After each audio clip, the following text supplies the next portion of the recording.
Ini pedagang masih punya utang dagangan dari sales yang pembayarannya tempo.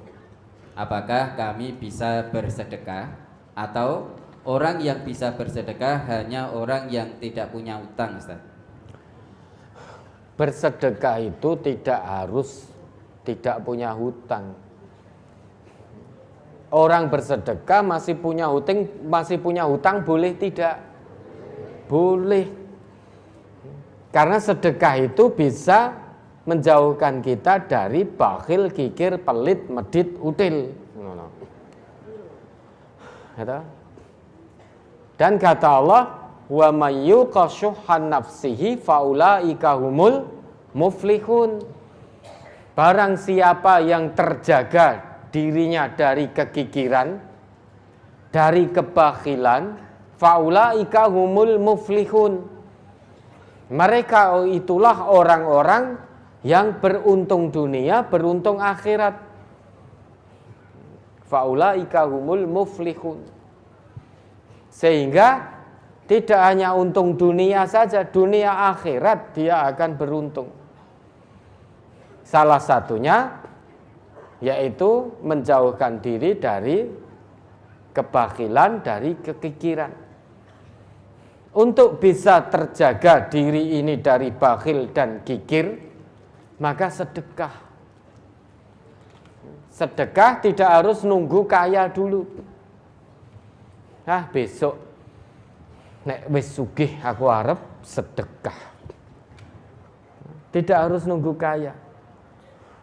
Sekarang ini kalau kita bisa mendengar betapa banyak orang yang merintih, menangis, mengaduh kepada Allah karena sudah menjadi mayat.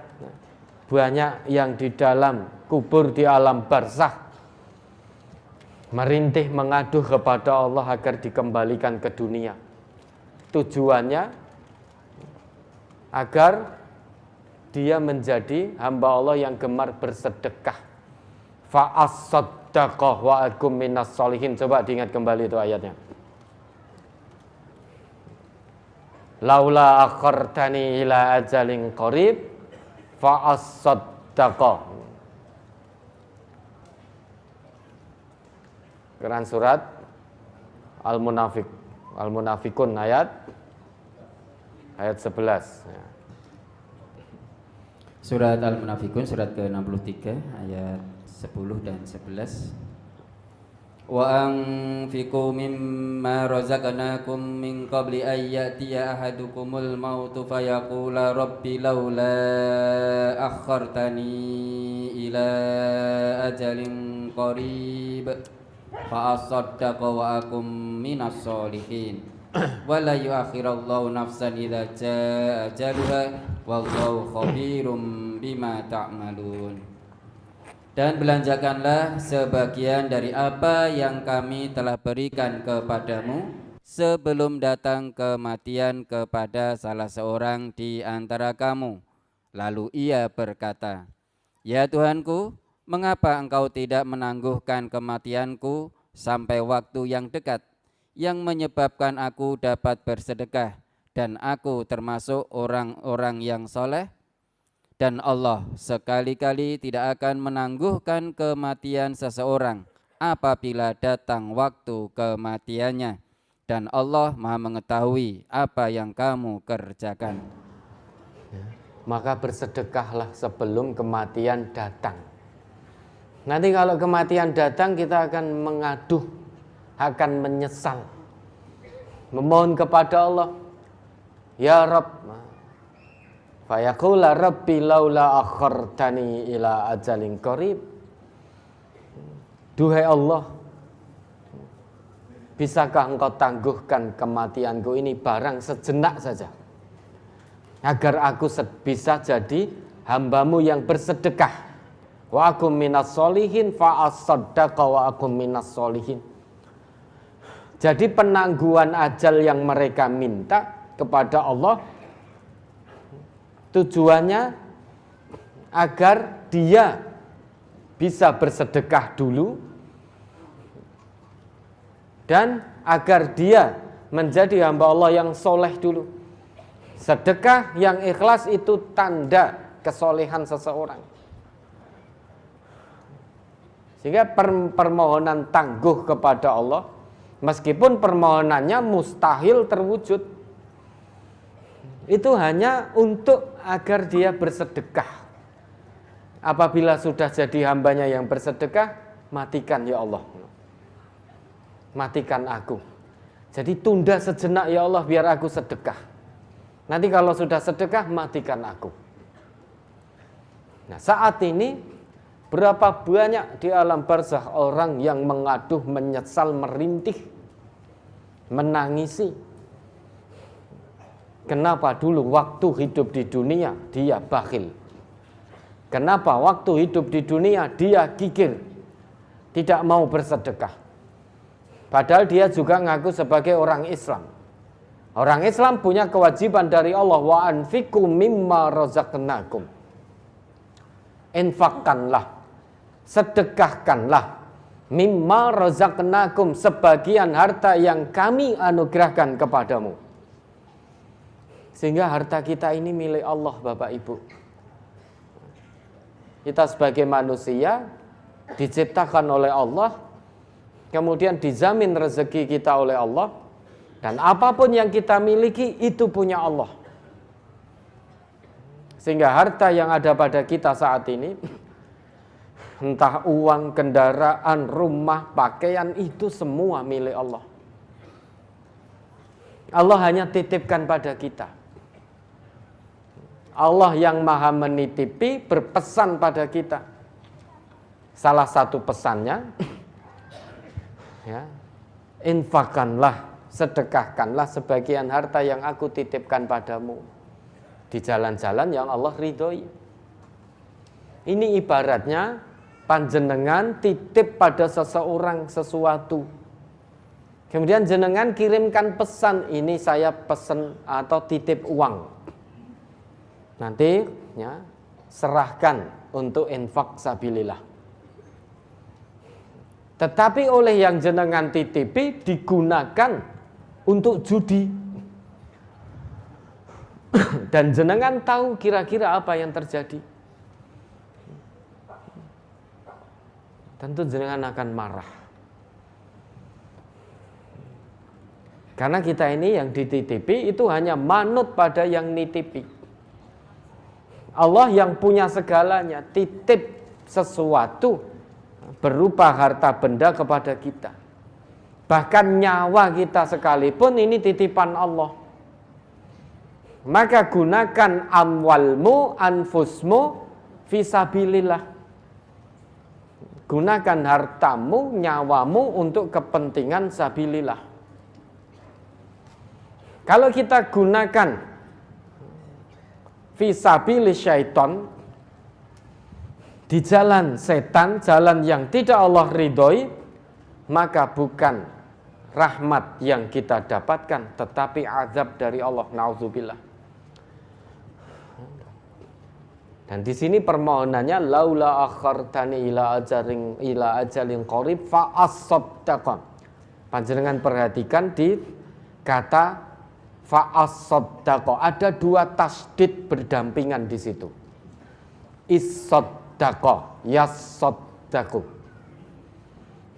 Sakil fil lisan. Itu berat diucapkan dalam lisan kita. Dua tasdid bertemu. Is-saddaqah, ini berat. Ada kaidah dalam bahasa Arab, ziyadatul mabna tadullu ala ziyadatil makna. Tambahnya bangunan dalam satu kata itu menambah dalam maknanya. Sedekah satu akar dengan sodako, berasal dari sodako. Sodako itu ringan diucap. Tetapi is-sodako ini sama dengan sodako. Tetapi di situ ada tambahan huruf. Is-sodako, dari sodako depannya ada tambahan huruf hamzah yaitu alif itu. Kemudian ada tambahan tasydid di atas huruf sodnya. Kan aslinya sodako. Kemudian is-sodako. Ada tambahan huruf tasydid di atas sod dan di atas huruf dal. Berarti ada tambahan 3 itu dalam kata is-sodako. Kullama sakula nutkuhu sakula maknahu. Semakin berat diucapkan maka semakin berat maknanya. Ziyadatul mabna tadullu ala ziyadatil makna. Bertambahnya bangunan pada satu kata yang aslinya sodako kemudian menjadi is-sodako, berarti bertambah pula maknanya. Sodako maknanya sedekah, is-sodako lebih berat lagi. Berarti penyesalan ini sangat dalam. Terkandung makna dalam ayat ini, ya Allah tangguhkan sebentar saja ya Allah. Kalau engkau tangguhkan sungguh ya Allah, demi Allah ya. Demi Allah ya Allah, pasti aku akan bersedekah. Sehingga semakin dalam maknanya. Kalau sodako itu sedekah, is-sodako, sehingga yang dia janjikan itu luar biasa. Pasti ya Allah, pasti, sungguh pasti, tenan. Tapi orang pakai ho'o. Tenan. Sudah sungguh, tenan, pasti, benar, saya akan sedekah. Sehingga sedekah itu tidak harus kaya dulu. Jangan sampai kita menyesal. Hidup di dunia, harta Allah yang beri, Allah dikirimkan pesan sebagai yang maha menitipkan harta pada kita. Sebagiannya untuk kita sedekahkan, infakkan fi sabilillah, tetapi malah kita kumpulkan, kita simpan sendiri untuk kebutuhan diri dan keluarga kita sendiri. Acuh tak acuh dengan yang lain, acuh tak acuh dengan pesan Allah, maka berarti siap-siap untuk kelak menyesal di hadapan Allah dan mengajukan permohonan yang sama dengan ayat ini, permohonan yang sia-sia. Bahkan Nabi kita pernah bersabda, man istata'a minkum ayyastatira minan nari walau bisyikki tamratin falyaf'al. Barang siapa di antara kalian yang bisa menjauhkan dirinya dari api neraka walau hanya bersedekah dengan separuh biji kurma. Kira-kira separuh biji kurma itu harganya berapa? Itu artinya meski kemampuan sedekahnya hanya sangat sedikit, fal yaf'al, hendaknya dia kerjakan. Karena yang sedikit itu bisa menyebabkan dia terjaga dari kekikiran. Dia tidak harus kaya dulu. Dan di samping itu Nabi kita juga pernah bersabda, sabaqa dirhamun mi'ata alfi dirhamin. Sedekah 1 dirham pahalanya di sisi Allah bisa mengalahkan sedekah 100.000 dirham. Mendengar sabda Nabi ini, para sahabat bertanya-tanya, wa kaifa, bagaimana Rasulullah? Kok pahala sedekah 1 dirham bisa mengalahkan pahala sedekah 100.000 dirham? Dijawab oleh Nabi kita, kana lirajulin dirhamani tasaddaqa bi ahadihima. Adalah seseorang hanya punya 2 dirham. Kemudian tasaddaqa bi ahadihima. Dia sedekahkan yang 1 dirham. Kira-kira kalau seseorang hanya punya 2 dirham, yang 1 dirham dia gunakan untuk kebutuhan diri dan keluarganya, Yang 1 dirham dia infakkan, dia sedekahkan fisabilillah, hanya punya 2 dirham, diambil 1 dirham untuk sedekah, terasa tidak? Sangat terasa, karena hanya punya 2 dirham. Tetapi meski hanya punya 2 dirham, dia tidak ketinggalan untuk terus berlomba dalam kebaikan. Sedekah dengan 1 dirhamnya, meski hanya punya 2 dirham. Misalkan kita hanya punya 100 ribu, karena kebutuhan mendekat kepada Allah cukup 50 ribu untuk diri dan keluarga kita. Yang 50 ribu lagi sedekahkan. Kira-kira terasa tidak? Terasa kalau kita hitung dengan matematika manusia. 100 ribu untuk kebutuhan hidup diri dan keluarga diambil 50 ribu. Yang 50 ribu diinfakkan fisabilillah. Itu kalau kita hitung dengan hitungan matematika manusia berarti tinggal 50 ribu. Makanya sedekah infak yang dilakukan ikhlas karena Allah ini jangan gunakan matematika manusia.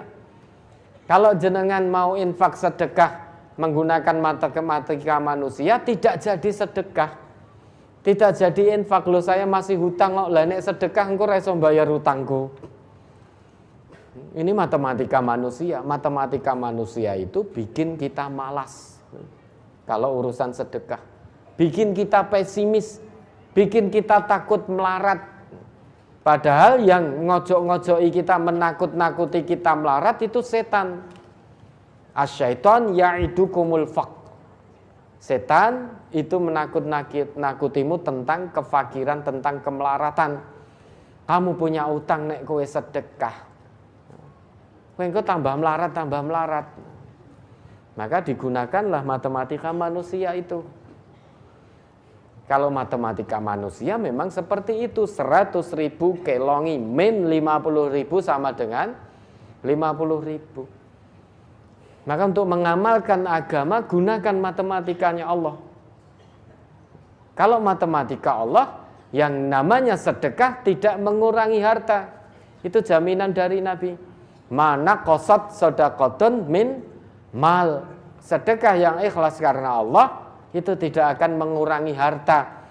Maka tidak ketemu matematika Allah 100 ribu kurangi 50 ribu sama dengan 50 ribu. Mustahil.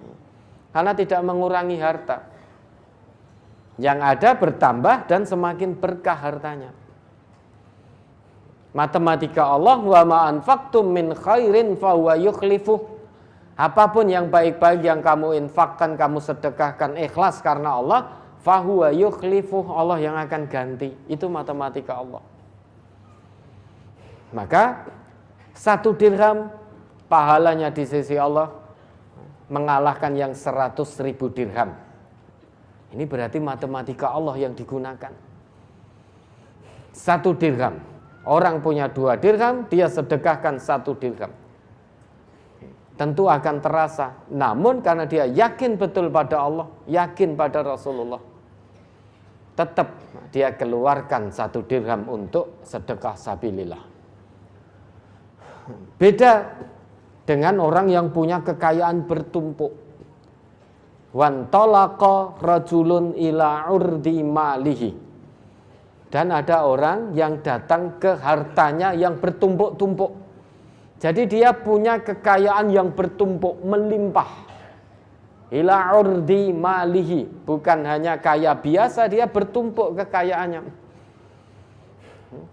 Rumahnya di mana-mana, uangnya di mana-mana. Mobilnya bertumpuk-tumpuk, bukan mobil tumpuk-tumpuk ini, bukan. Punya mobil banyak, bermacam-macam merek. Sepeda motornya pirang-pirang. Ini bertumpuk-tumpuk hartanya. Uangnya bertumpuk-tumpuk, berlak-lak itu. Dia datang kemudian hanya ambil 100 ribu dirham. Padahal dia punya jutaan dirham, punya miliaran dirham. tapi hanya ambil 100.000 dirham. Kemudian dia sedekahkan. Kira-kira dia sedekah 100.000 dirham. Dia sedekah 100.000 rupiah. Padahal punya harta ratusan juta. 100.000 rupiah ini kalau diambil, disedekahkan dari hartanya yang puluhan atau ratusan juta ini, kira-kira akan terasa tidak bagi dirinya? Ngitik-ngitik we ora, gitu loh. Maka menjadi aneh orang yang Allah titipi kekayaan yang melimpah, kok sedekahnya hanya sama dengan orang yang Allah titipi sedikit.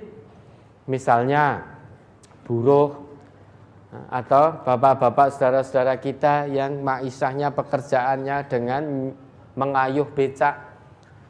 Itu tentu harta yang Allah titipkan pada saudara kita pengayuh becak ini beda dengan yang Allah titipkan pada pengusaha sukses. Tapi tidak jarang pengayuh becak ini justru luweh kendel, luweh yakin pada Allah untuk sedekah. Dapat 50.000, ambil 20.000 untuk sedekah. Yang pengusaha sukses tadi takut melarat. Allah beri keuntungan puluhan juta, dia hanya ambil 50.000, 100.000 untuk sedekah. Wes ngono dalil sisan kan sedekah saikhlase. Lah timbangnya aku 200.000 ra ikhlas, luwih becik 100.000 ikhlas. Dia takut, padahal itu harta yang Allah yang titipi, kan jadi aneh. Maka yang Allah titipkan harta kekayaan melimpah, kalau ingin hartanya berkah, ya jangan sama sedekahnya dengan yang Allah batasi. Allah titipi harta yang sedikit, ya harus beda. Harus beda. Toh tidak semuanya, hanya sebagian yang Allah anugerahkan. Mimma rozaqnakum, berarti yang kami anugerahkan. Allah yang beri berarti. Kamu itu menungso ya. Wis tak ciptakan, tak kei rezeki, bar kuwi sebagiane sedekahkan pada yang lain, jalan yang aku ridhoi. Lah kok tiba-tiba kamu bakhil, oh dasar manusia tak tahu diri. Tidak mau bersyukur. Maka sedekah itu tidak harus kaya. Tidak harus orang punya hutang, bukan berarti tidak boleh sedekah, boleh. Lah ini hutangnya untuk apa? Untuk beli rumah, untuk beli mobil, untuk beli ini. Hutang untuk beli rumah, beli mobil, masa sedekah sebagian tidak berani. Ya nanti kalau sedekah tidak bisa ngangsur, justru jenengan sedekah semakin mudah ngangsur berkah itu. Dengan catatan jangan coba-coba.